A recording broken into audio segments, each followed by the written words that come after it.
Alrighty, think I'm live. Yeah.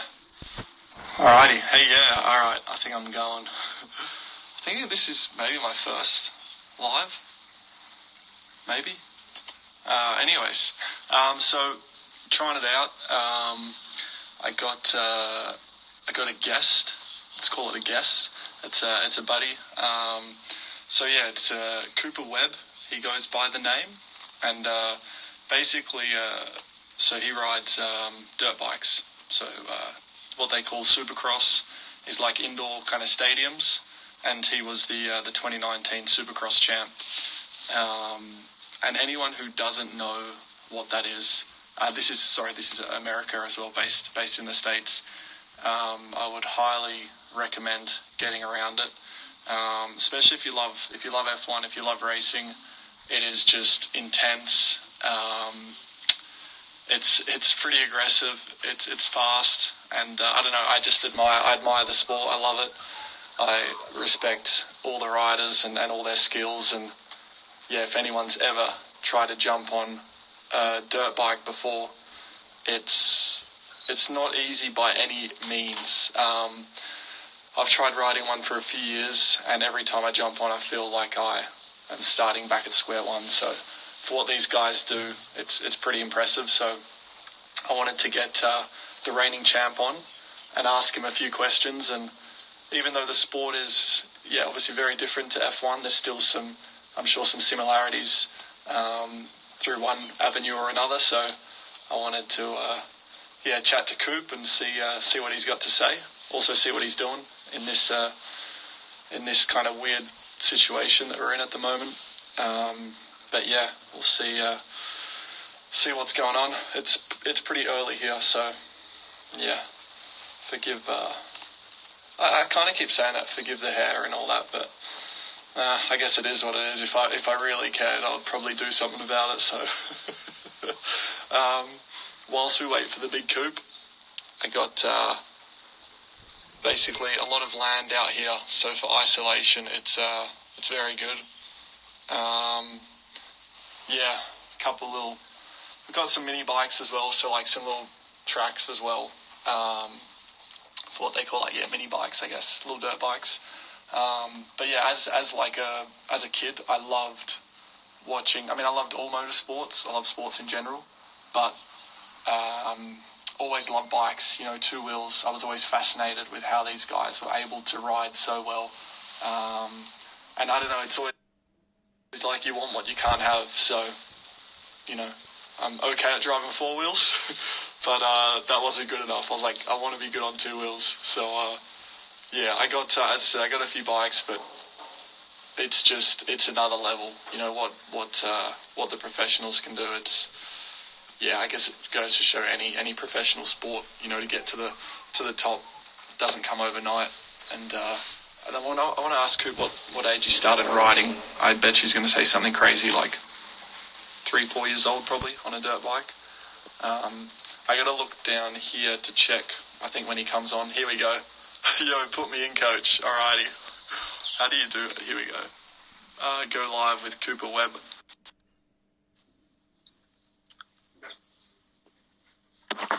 Dang, we're good. Yo.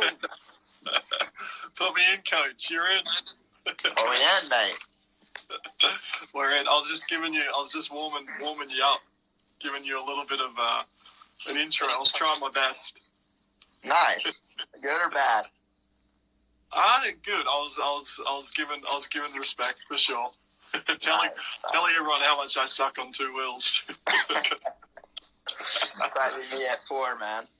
I was saying it's always something like you kind of want what you can't have, or you want to be able to do what you can't. You know, so four wheels isn't enough. You know, I want to be good on two wheels, and have you done any road racing, or have you tried any four wheel stuff?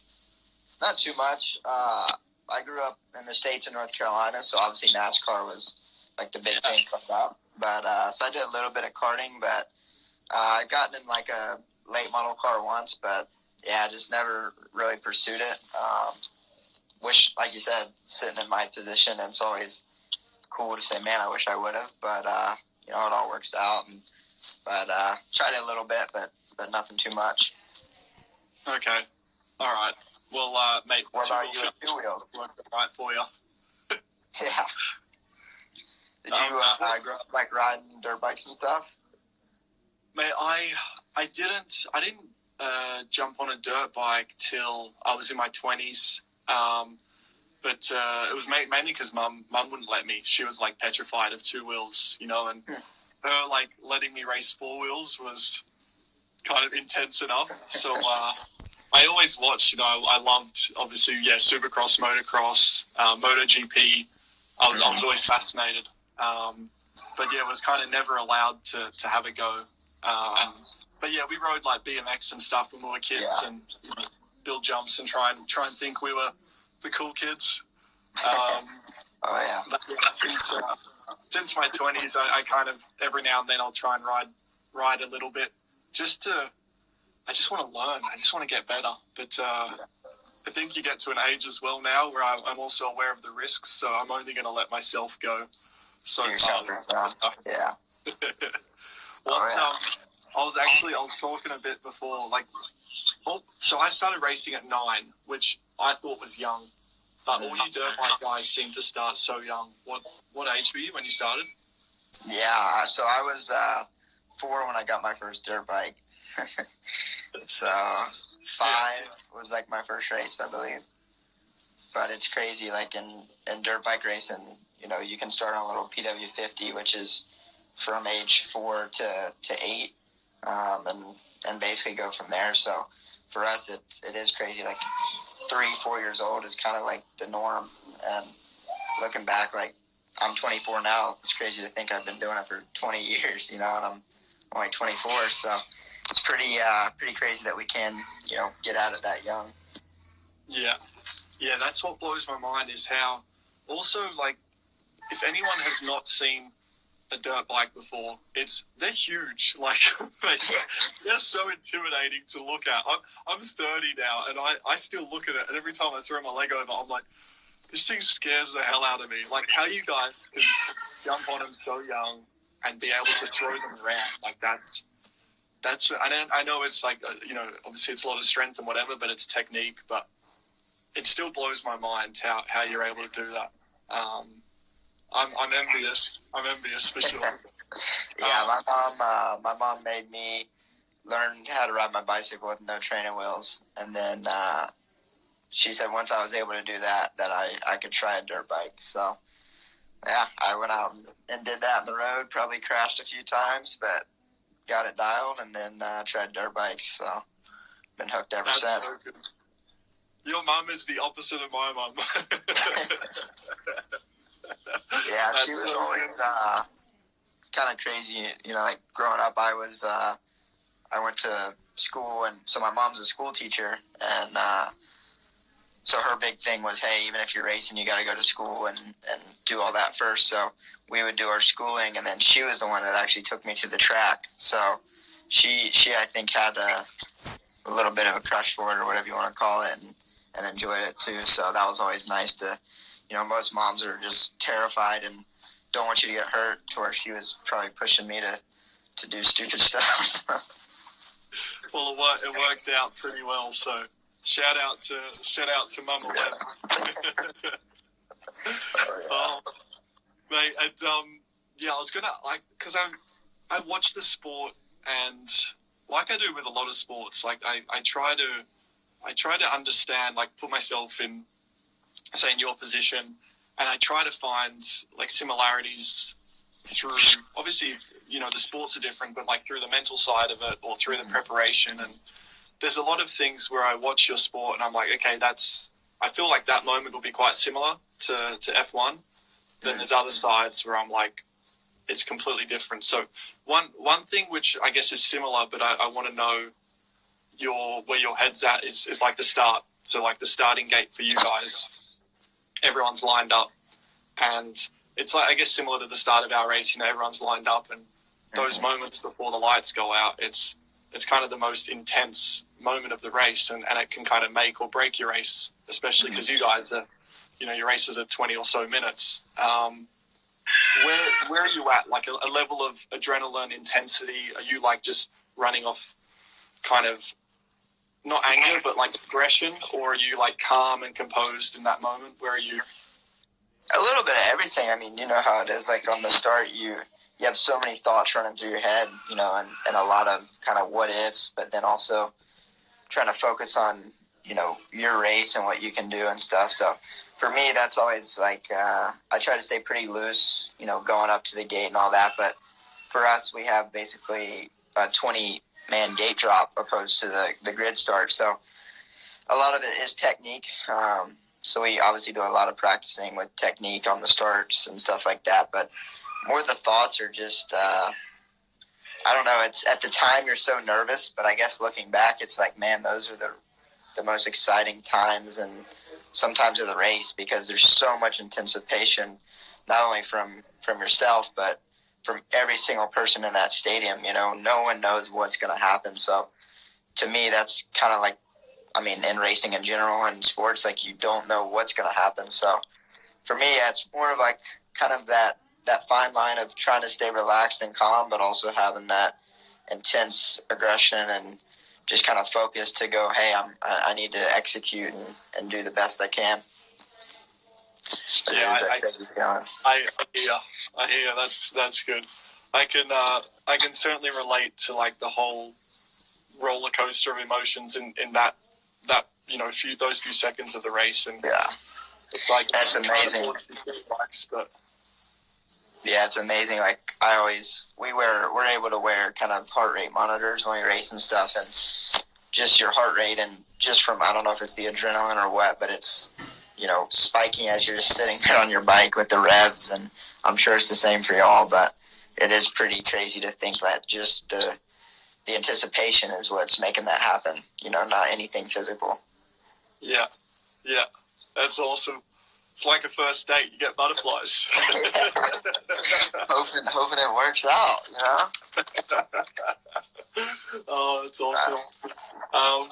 Mate, that's really cool. I also like one thing and mate, don't get me wrong, like growing up, I had, my favorite was Chad Reed and Australian champion, obviously, as you know, but maybe some viewers don't. But yeah, like as I've got older, I can't have a favorite rider. I love, I do like, I admire all you guys, and I just think like what you're able to do is amazing. And but one thing which I truly admire about you is where did this attitude come from? Like, where does this kind of you probably get sick of hearing it, but this so-called like chip on your shoulder, like there's so a bit of reference for people that are listening. So Cooper won last year's championship, Supercross championship, and leading up to the first race of this year's championship, because they got their season started before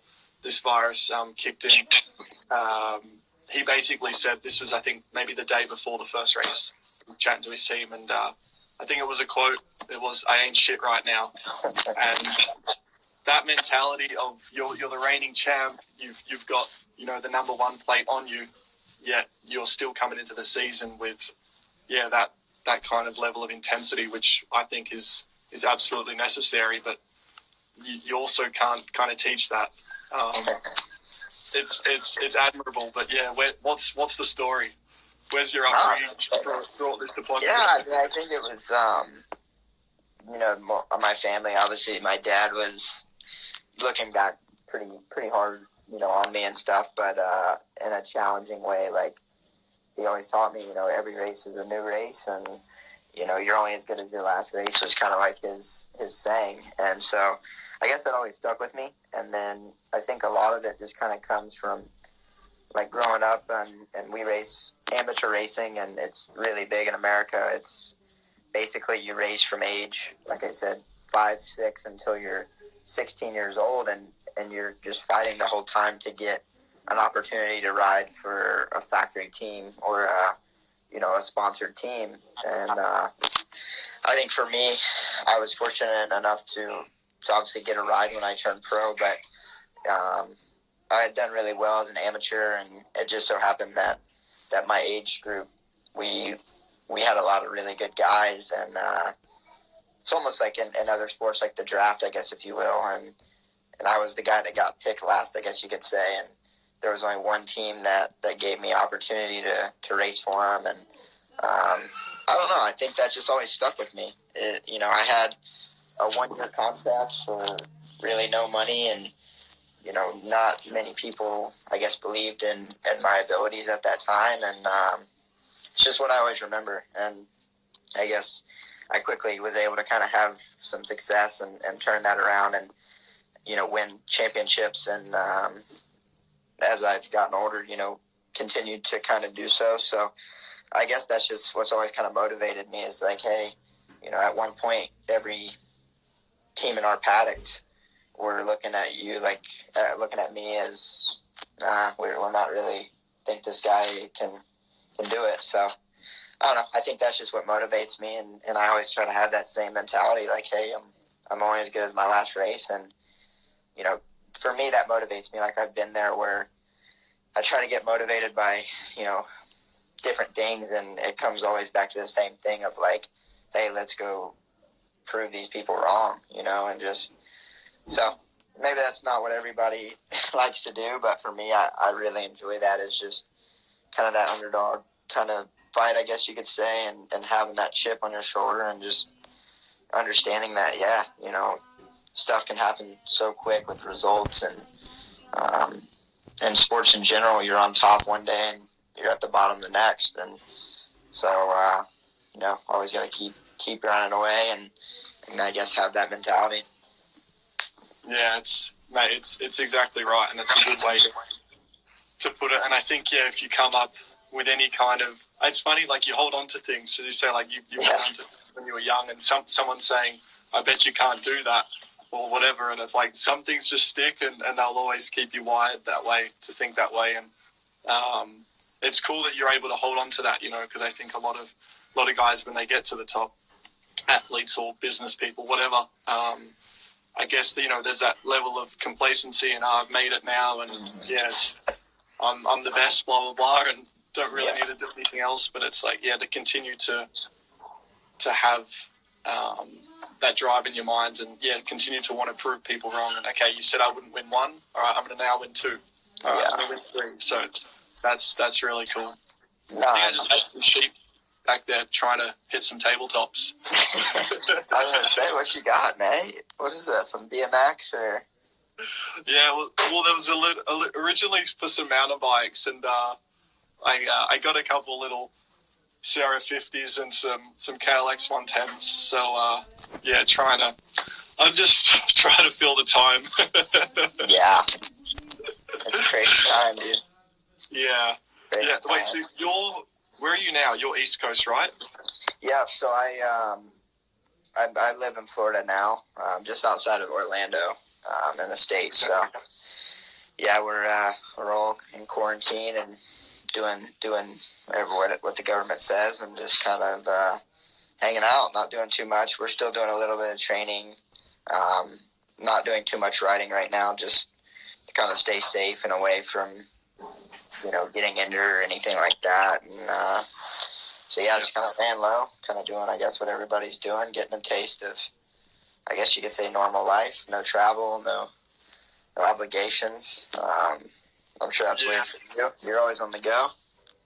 Yeah, that's the strange part for now. It's like being even like out here on the farm. Like I'll come here over Christmas, for a few weeks, but never would I have thought I'd be spending so much time out here. But it's that's certainly like the upside, as well as I think for us, to let our bodies recover, like spending so many hours on a plane every year, and that it surely takes a bit of a toll. And that's one thing. I'll ask one other thing, then I'll let you get some sleep, mate. But one thing which it still blows my mind with you guys is, so you race. So Supercross is, what is it, 17 races in 18 weeks or something? Yeah. So you pretty much go 18 weeks straight, or 17 straight, call it that. But also when you're not racing, you're still riding during the week. So how many days a week are you on a bike, including the race? With the race, it's 4. Oh, so you're 4 days a week for what, 17, 18 weeks?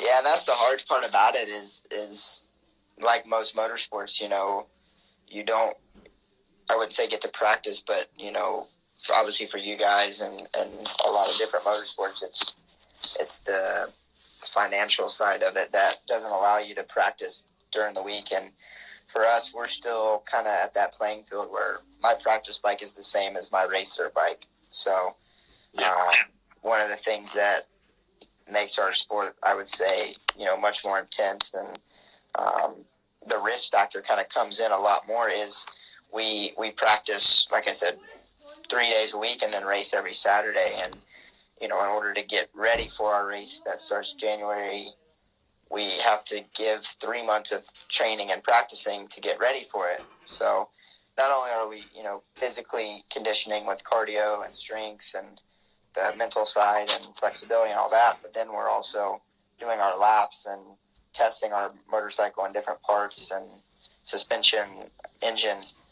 So it's a lot of work, you know, obviously, but it's kind of part of it, I guess you would say. I mean, we talk about it all the time. It can sometimes get overbearing.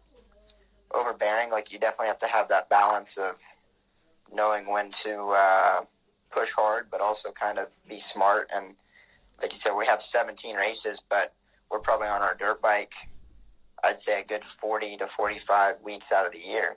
And we're riding practice tracks that are built to scale of our race tracks, which are great practice, but also puts a little bit of risk at it. So, you know, that's why you train so hard. You try to prepare yourself to be the best you can be for whatever things you got to face. So makes it tough, but that's for sure. I mean, the 1 weekend off is not definitely nice when we get it, and then our other series is we get a weekend off, and then it's 12 races in 15 weeks. So it's tough, but you know, you just kind of have to be smart, and we build a good strategy around it of, you know, our training blocks and everything like that. And when the season's over, I just completely unplug and go take 4 weeks and do whatever the heck I want. So that's always something to look forward to, but definitely can be a lot at times. Yeah, that's where I'm like, you know, we feel it, you know, in terms of getting, you know, through the season. Like, we'll go through moments where we're real vulnerable to getting, you know, sick, and you just run down, like your body's just beat up, and that's where I'm like, how do you guys, like, in a sport so physical, and when you literally don't get a rest, it's crazy. And as well, like, I don't know, like, I think why I love racing is as well because we don't do it so often, you know, so it still keeps, like, that kind of stimulus there where...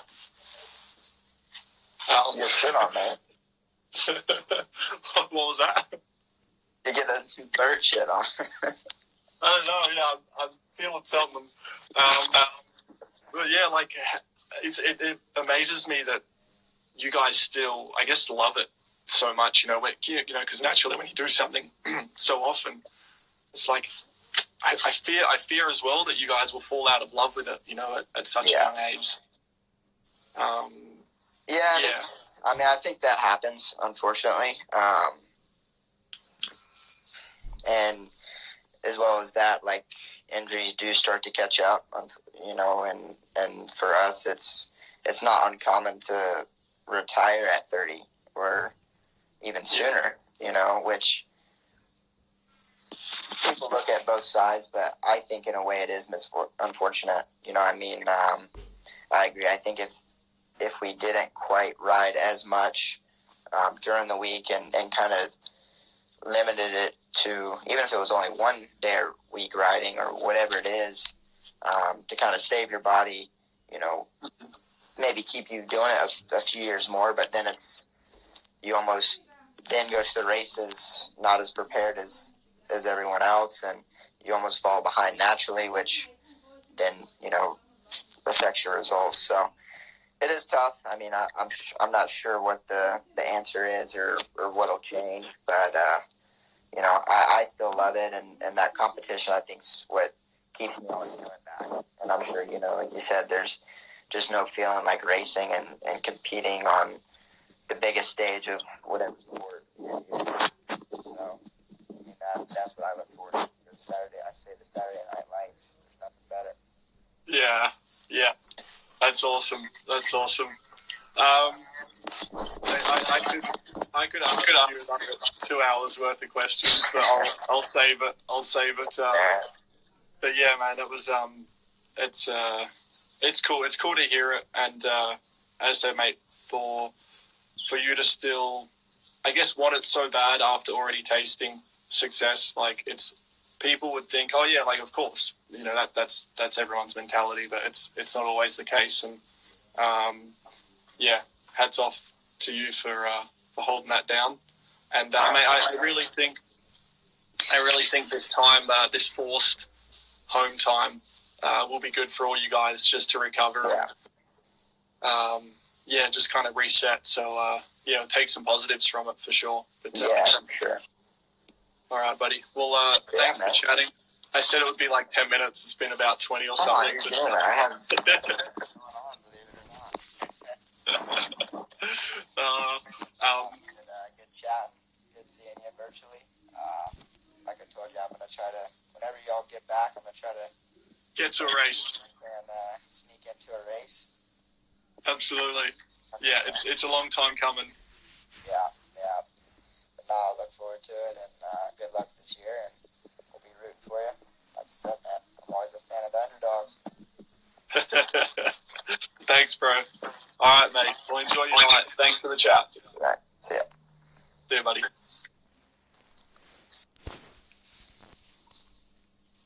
Alrighty. Cool. All right. I'm just going to close this thing out. Yeah. Anyone who doesn't watch it, I mean, everyone's got a lot of time now, so even if you want to go on YouTube or something, have a look at, just type in AMA Supercross, and you'll see some races. You'll see what we're talking about. It's pretty amazing.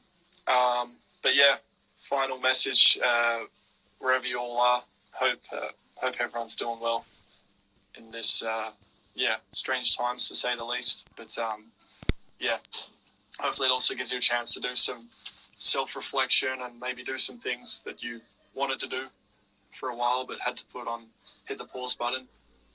So yeah, make the most of that time, and stay safe. Be well, everyone. Thanks.